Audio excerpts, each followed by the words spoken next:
Hello and welcome to today's video. Today I want to show you how to make a solid granny square but where we change colors. So instead of having these single colored ones, we're going to make one where we change color for each round. Let's jump right into it. So let's get started. Today we're going to just start by making a regular first round with this yarn color. If you're not familiar with how to make a solid granny square, I do have a video about that where you can get some tips and tricks and see different kind of methods you can use. But we'll start with a ring. You can do a magic ring if you want to, or you can do like I'm doing, chaining 4, connecting them and creating a ring. I like to weave in my yarn tail as I go on the first round, because then afterwards just tighten everything up a little bit and snip it off.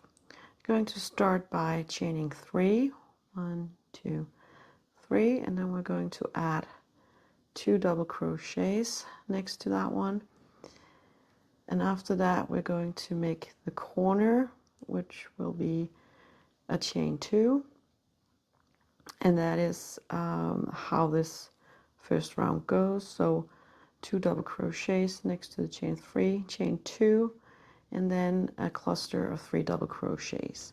We're going to do that until we have a total of 4 clusters of 3 double crochets each, and then 4 corners as well. And then I am going to show you how to fasten off.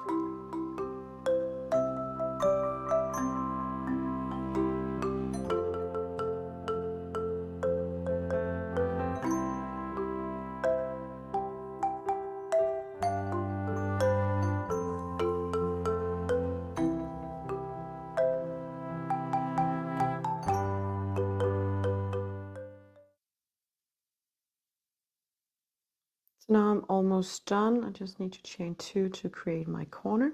And then we're going to slip stitch into the 3rd chain that we made in the beginning. So just go in and pull the yarn through both loops. And now we're done with the first round. For this method that I'm showing you today, we're going to fasten off. So pull the yarn through like you were chaining 1, grab your scissors and cut off that yarn, and then just pull the yarn tail through like that. This makes the yarn nice and secure, sitting fine over here. So here I have my new yarn color that I want to attach to the project. I like to start over here in the corner, because then we have a short way over to the yarn tail and we can start weaving that in. If you did a chain 4 in the beginning to create your ring, or you did a magic ring, you can tighten that a little bit, and you can actually just snip this off if you want to, or you can secure it a little bit better with a yarn needle if you want to. We're just going to let it sit for a moment. Instead of just taking this yarn and attaching it to the corner with a knot and chain 3 and get started, we're going to do something a little different. So we're going to do a slip knot like this, insert our hook, pull, and then take the yarn over the hook like this. So you have 2 loops on your hook. You can use your finger to press down on it a little bit so it doesn't go anywhere. Grab your project like this, go into the corner, take the yarn up so you have 3 loops on your hook, like when we're doing a regular double crochet. Take the yarn and go through 2 loops, take your yarn and go through 2 loops. So now we have attached our yarn, our new color yarn, to the project with something that is called a standing stitch. And as you can see, it looks pretty much just like a double crochet, which it actually is. I think this is a very nice way to start your new round. You can start over here and pretending you're just coming into the corner, but I like to start here, and so we'll end up doing the corner when we get to this part of the project at the end. So just going to go in and do a double crochet and have those so those two are my last double crochets of the corner. And then we're just going to put in a double crochet on top of each of these 3 stitches, and then I'm going to show you how we can weave in our yarn tail when we get to it over here. And the great thing about this is whatever method you have that you prefer when you change color, you can just apply it to a project like this. This is not the way I normally do color changes. I normally, well, very often do a fisherman's knot, but I find it a little bit difficult to do it in the right spot for this kind of project. So I am doing this standing stitch. And of course you can also use the standing stitch for other kind of projects. So now we are at our slip knot from the previous round, and we have a yarn tail here that we would like to weave in. So I just like to pull a little bit to the back, and then let's go in on the first stitch here, whoop, and then we're just crocheting over it. This makes it sit nice and secure on the back. And you can do this for, well, the rest of the round if you want to, or maybe you just want to do it for 1 or 2 sides, and then you can take your yarn needle and weave in the rest of it. That is really up to you. It depends on how secure you want it to be. So just continue, and I'll meet you over here and show you how to end this round. So now I'm coming out of my corner, and I just need to do 3 double crochets in these top stitches, and then we are going into the corner. So you can see these are really easy to put in with this method. And so we had 2 double crochets, so we are doing 2 double crochets in here. So 1 and 2, and then we are going to chain 2, 1, 2, and then we're going to slip stitch in this top stitch over here, our first one, like that. So this was the second round. So let's fasten off, pull the yarn up, snip it off, and pull tight, like that. So now we're going to pick a new corner. I think we'll take this one over here. One thing I will mention is if your crocheting style is a bit like mine, you have a tendency to pull a lot on your work as you are crocheting in spirals, which means the square can end up looking a little twisted. One way to avoid that is to simply flip over your square between each round, because in that way we're switching between the direction we're crocheting in, and that evens out the lean a little bit. So we can try and do that. Let's start in this corner over here. So I have a new strain of yarn here, and we're going to do the standing stitch again. So create a slip knot, insert your hook, take the yarn over, and again push down a little bit hard so it doesn't go anywhere. Pick up your project, take your yarn, go into the corner, pull the yarn up, 3 loops on the hook, yarn over, go through 2, yarn over, and go through 2.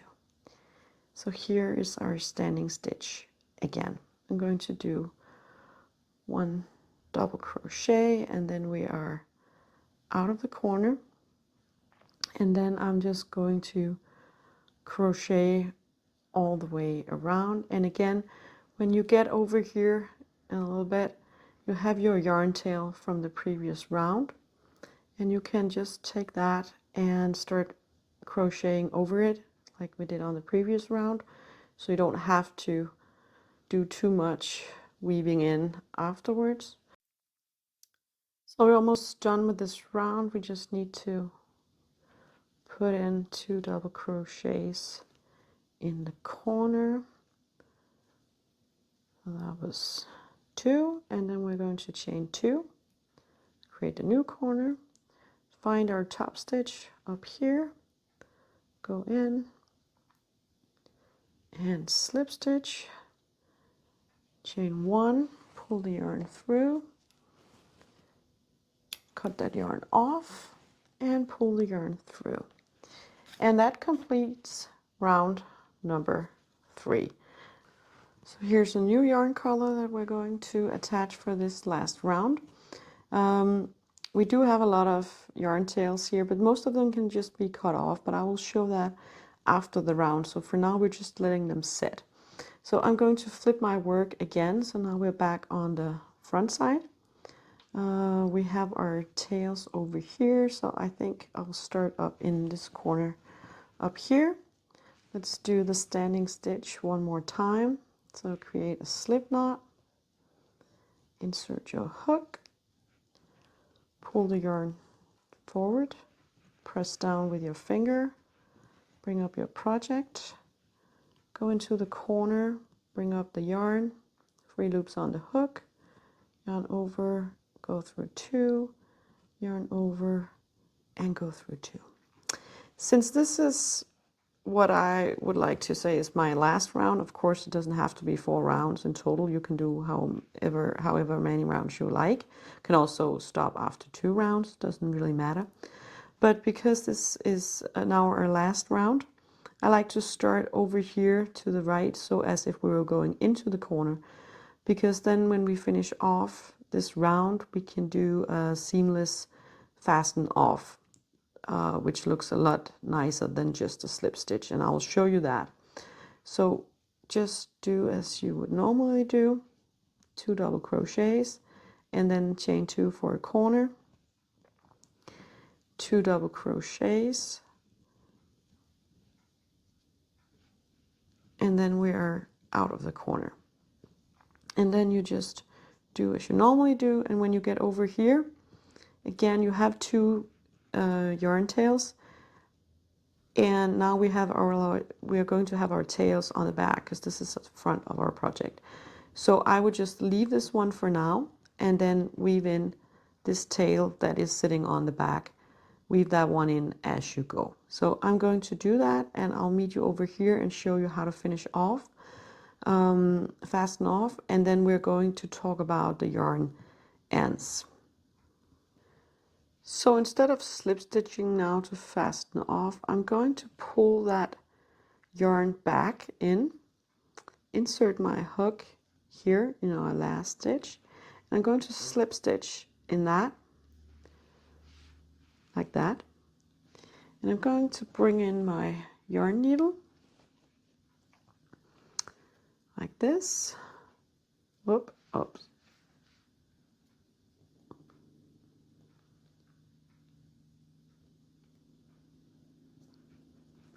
Like that. And then I'm going to go into this last stitch that we want to connect to, pull the yarn through and connect those 2. Go back to the front and find that last stitch, so it's up here, and then you have your V here. You go in on the back loop only, so into the middle and then out on the back loop, and you pull tight, and that creates a much nicer finish, I think. So we need to weave in these 2 ends up here now. This one down here, you can just go, so this is our back. We have our little, if you're ever in doubt whether or not this is your front or your back, you have your yarn tail. That was why I left my yarn tail down here in the beginning, because then you can always know. So this one we can just cut off, this other one up here also, and then those 2, because we already weaved them in as we went along. And again, so we need to weave in these 2s up here, and we're going to turn our work, and then we have one sitting over here that needs to, I will pull that in a minute when I've snipped off the other ones. I'll pull that one to the back, and sew that one in, and the same one goes for this one. So let me show you that real quick.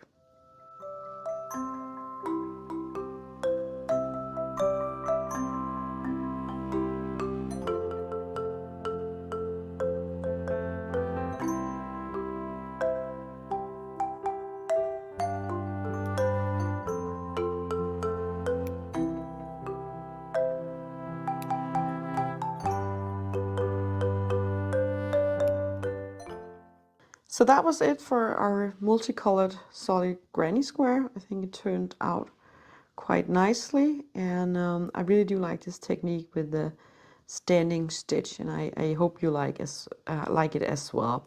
As I mentioned earlier, you don't have to change color for each round. I have like these ones where I only did it for every other round. You can make something like this as well. I would love to hear what your favorite kind of method is for this, or if you like this method. So really, please do comment below. For my next video, I want to show you another kind of color change. So instead of changing color for each round, we can actually also change color within the round. And instead of doing it twice, we can actually do it with 4 different colors. So I'll show you that in the next video. I'm very excited about that. And thank you for watching, and thank you for today. And well, have a nice day.